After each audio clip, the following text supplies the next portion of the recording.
narinjira kugira ngo mbibutse uyu munsi ni wa munsi wo kuwa mbere abantu twubatse tujya imbere y'Imana dusengera ingo zacu, dusenga twiyirije ubusa. Ni ukuvuga ko turabyuka mu gitondo tugasenga, hagati mu munsi tugasenga, hanyuma nimugoroba tugasoza amasengesho nyuma ya saa 12 dusengera ingo zacu kugira ngo Imana yongere urukundo mu ngo zacu, kubera ko rurakenewe cyane muri kino gihe, yongere kubahana hagati, tukayihamagara ikaganza cyane kurusha mu ngo zacu, kubera ko Imana niyo yubaka, ntabwo ari twebwe twubaka, n'Imana yubaka, ntabwo ari amashuri twize yubaka.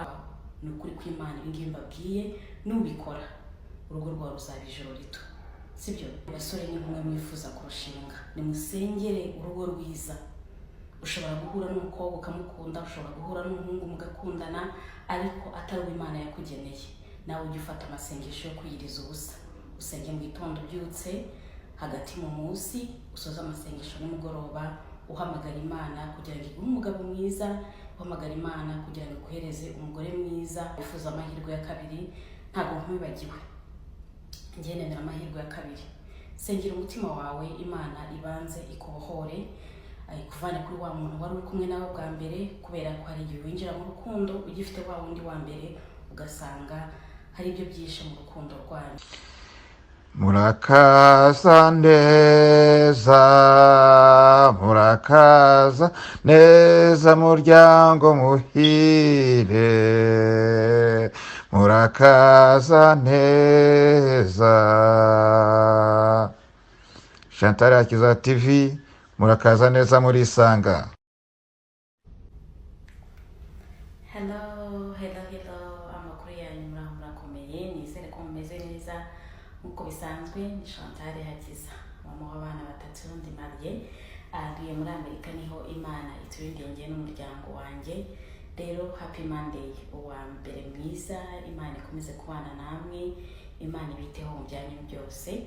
Narinjira kugira ngo mbibutse uyu munsi ni wa munsi wo kuwa mbere abantu twubatse tujya imbere y'Imana dusengera ingo zacu, dusenga twiyirije ubusa. Ni ukuvuga ko turabyuka mu gitondo tugasenga, hagati mu munsi tugasenga, hanyuma nimugoroba tugasoza amasengesho nyuma ya saa 12 dusengera ingo zacu kugira ngo Imana yongere urukundo mu ngo zacu, kubera ko rurakenewe cyane muri kino gihe, yongere kubahana hagati yacu, yongere kugana tugahuza mu rugo rwacu, yongere kwizerana hagati yacu, noneho tukayihamagara ikaganza cyane kurusha mu ngo zacu, kubera ko Imana niyo yubaka, ntabwo ari twebwe twubaka, n'Imana yubaka, ntabwo ari amashuri twize yubaka, ntabwo ari amafaranga menshi dufite twiyubaka, ntabwo ari ubuzi bwiza dufite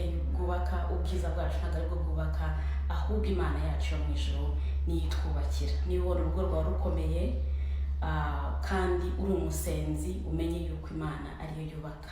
Nubona hari ibintu byananiranye mu rugo rwawe, njyewe ntabwo mbizi, ariko urabizi cyane kundusha, jya imbere y'Imana usenge, kubera ko ni wowe ubizi cyane kundusha. Njyewe ushobora kumbwira ngo ngusengere, nsengera urugo rwawe, nukunda gushyira mu masengesho nkagusengera, ariko amasengesho y'umuntu ku giti cye arakomeye cyane kurusha y'umuntu uwo ari we wese, kubera ko wowe ibyawe byose ubivana mu mutima ukabibwira Imana. Gusenga nta experience n'imwe irimo. Hamagara Imana uyibwira ibyawe byose, ubanze uyishimire kubwo yaguhaye urugo, hanyuma nurangiza wiyeze, nurangiza uyisabe ibyo wifuza mu rugo rwawe. Ni ukuri kw'Imana ibingibi mbabwiye, nubikora urugo rwawe ruzaba ijuru rito, sibyo? Namwe basore n'inkumi mwifuza kurushinga, nimusengere urugo rwiza. Ushobora guhura n'umukobwa ukamukunda, ushobora guhura n'umuhungu mugakundana, ariko atari Imana yakugeneye. Nawe ujye ufata amasengesho yo kwiyiriza ubusa, usenge mu gitondo ubyutse, hagati mu munsi usoza amasengesho nimugoroba, uhamagara Imana kugira ngo iguhe umugabo mwiza, uhamagara Imana kugira ngo iguhereze umugore mwiza, uyibwira wa wundi wifuza. Imana byose irabikora. Nawe wifuza amahirwe ya kabiri, ntabwo nkwibagiwe, njye nemera amahirwe ya kabiri. sengera umutima wawe Imana ibanze ikubohore, kuvana kuri wa muntu wari uri kumwe nawe bwa mbere, kubera ko hari igihe winjira mu rukundo ugifite wa wundi wa mbere ugasanga hari ibyo byishe mu rukundo rwanyu, kandi ugushatse aba yifuza umukunzi. Rero banza usengera umutima wawe, ubanze ibikomere byomoke, bimara komoka usengere undi mugabo mwiza, umugore mwiza, byose Imana irabitanga. We yizere, senga uyizeye, ubivanye ku mutima, ndagira mubwire ngo izongera guhereza urundi rugo. Njye nemera yuko umuntu agomba kubana n'undi, aho kugira ngo ugende kuba indaya. Ni byiza yuko wakongera ugashaka, ukagira uwo mugomba kubana nawe mu nzu. Ubwo rero Imana ikomeze kuba mpera umugisha, ndabakunda cyane. Yari Chantal Hakiza. Bye bye. Murakaza neza, murakaza neza muryango muhire, murakaza neza. Chantal Hakiza TV, murakaza neza murisanga.